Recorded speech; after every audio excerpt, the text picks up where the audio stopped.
Citroen has a long history of building quirky and innovative cars. It did lose its way slightly back in the noughties, but the new C4 Cactus is proof that the French firm is back to its bonkers best. The Cactus crossover is a rival for the Nissan Juke, Renault Capture, and even sister company Peugeot's 2008. But this is arguably the most head-turning of all those cars. One of the most notable features are these plastic side panels, and you can get them in 4 different colours to contrast with the 10 different paint schemes. And they're not just for show either, because look at this, right? I'm not just some weird vandal punching a car. I wanted to illustrate that these actual panels, they're called Citroen's new, look, here we go, air bump system, and it's a world exclusive. So this plastic contains special little bubbles which absorb energy. And oh no, look, I've left a mark, but don't worry, because it rubs off. There you go, you see. I'm not just some crazy person. I just wanted to check out Citroen's claims. Just do my job, people, all right? So then the Cactus is protected against car park bumps and scrapes, while inside it has an antidote to the mundane. As well as the quirky design, there are 3 different colour schemes for the dash, where you can mix and match with 5 upholstery choices, giving you plenty of opportunity to personalise your car. Now, I will admit that there are quite a lot of hard, brittle plastics about the place, but you do get soft touch material on the dash and some nice shiny bits of trim. And you've got to remember, this is actually quite a cheap car to buy, and you can check out the exact prices at carbuyer.co.uk. and overall, I really like this interior. It's different to any other car, really. That's what you'd expect from a Citroen. Also, you get very good equipment as standard. So you get a colour touchscreen, you also get DAB digital radio, there's USB input down there, but you're going to need to step up to the mid-level car because that one gets air conditioning, and that's a must on any car, really. Also, it gets Bluetooth and a leather steering wheel, which is nice. This is the range topping model, and I wouldn't bother with it because it's a little less competitive. Now, the cars, they come with lots of safety equipment. So you've got 6 airbags as standard, and you've got obviously 2 curtain airbags. You get side airbags, and then there's an airbag here as well, but usually there's one for the passenger. Normally it says airbag there, but there's no airbag in there.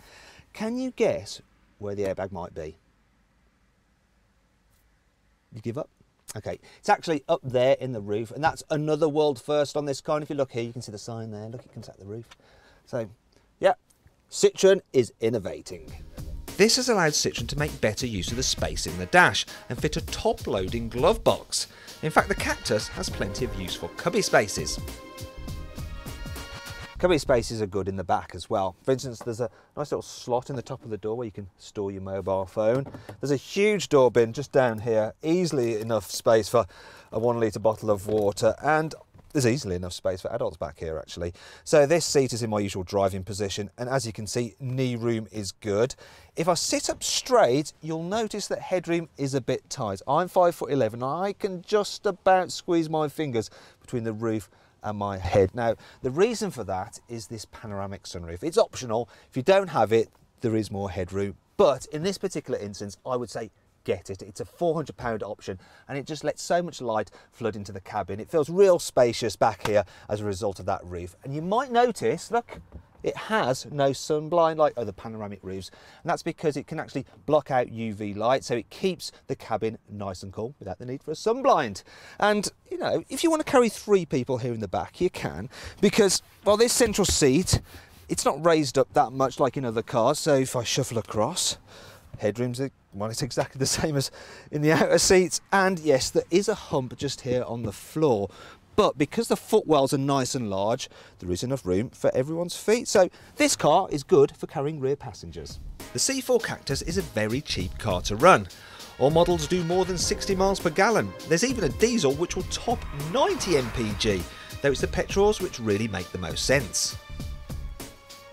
In fact, there's only one engine you should really go for, and it's the 1.2 litre 3-cylinder turbo petrol in this car because it feels reasonably nippy. It'll do 0 to 60 just a little over 9 seconds, and Citroen says it will do 60 miles per gallon. Now, I set the trip computer earlier today before we started filming, and I'm averaging 44 miles per gallon, which is a little bit down on the claim figure. But for a real world number, that's not too bad. And I should point out as well that, well, I've been driving this car quite a lot in stop-start traffic. My average speed is 22 miles an hour, so overall it's done quite well.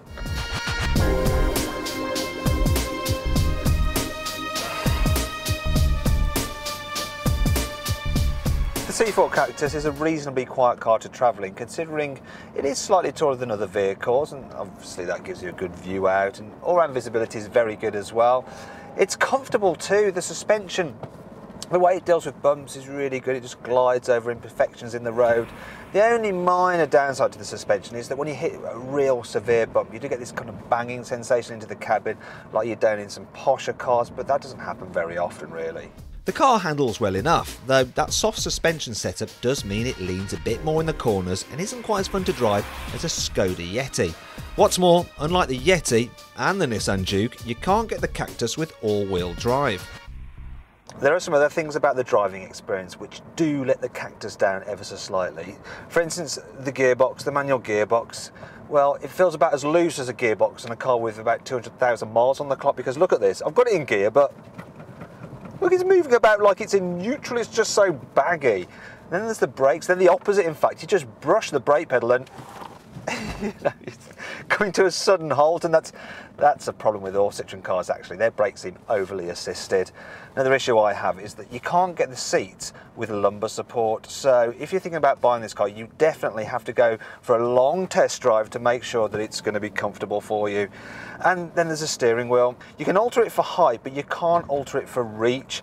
And I've got the seat in the position I want it for my legs, but the steering wheel, it's just a little bit too far away for me. I'd rather have it a bit closer, but yeah, I can't change that. Then there's the reliability, because it's not really a strong point for Citroen now, is it? And that's one of the reasons why it came 26 out of 33 manufacturers in the 2014 Driver Power Owner Satisfaction Survey. There are some other minor problems too. For instance, while the boot is actually a decent enough size and similar to its class rivals, what you can't get is a false floor to raise the level up. And that means that you have to lift things over this big lip there. And well, a colleague actually borrowed this car at the weekend, and he was using it to get rid of some garden stuff, and he had some slabs in the back. And he told me that by having to lift it over this lip, he ended up doing his back in, and he's only 27, so the rest of us who are a bit older are going to struggle. Another issue I have with this car's practicality is this. It only comes with a single bench seat, so yeah, look, when you fold it down, it doesn't lie flat. Also, it doesn't split, so you can't carry a rear passenger here and then have a longer item here. So it does limit the flexibility, and you probably noticed as well, I've just trapped the seatbelt in there because there's no runner to keep it separate and stop it snagging. And it's just little things like this. And look at this as well, right, actually. Okay, right, you can't wind down the rear windows. They are pop-out items only. That is not good on a car with rear doors, is it really? That's not acceptable. You know, when I was a kid, I used to love having the window down, wind in my face, but you wouldn't be able to in that. So you absolutely have to have the car with air conditioning, otherwise people are just going to feel really uncomfortable in the back. Now, I should point out that having pop-out rear windows instead of wind down ones, not having a false boot floor, having a fixed rear bench rather than a split folding rear seat, plus having no blind for the sunroof, that all helps keep the weight down, and that helps this car achieve its really good economy figures. It also keeps the cost down as well, and for a cool looking car, this is exceptionally good value. I mean, if you're interested in it, you should also check out our reviews of its rivals, such as the Nissan Juke by clicking up here, the Peugeot 2008 by clicking down there. Click down here, you can see our very latest video review. If you click up there on our logo, you can subscribe to our channel.